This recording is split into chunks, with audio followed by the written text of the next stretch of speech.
Alright, we're close to our voyage home, so I can relax.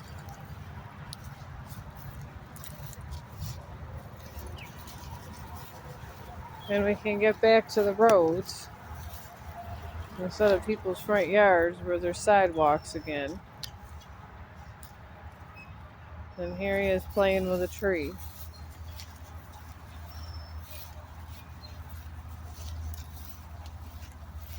And we're coming across here. And here's that little thing I was telling you about.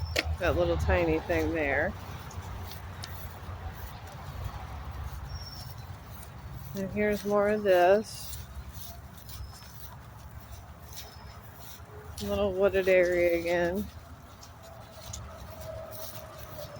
There's a lot of little wooded areas around here, which is nice. Because if you have a dog that's adventurous, it's nice to have. Because every day could be a new adventure.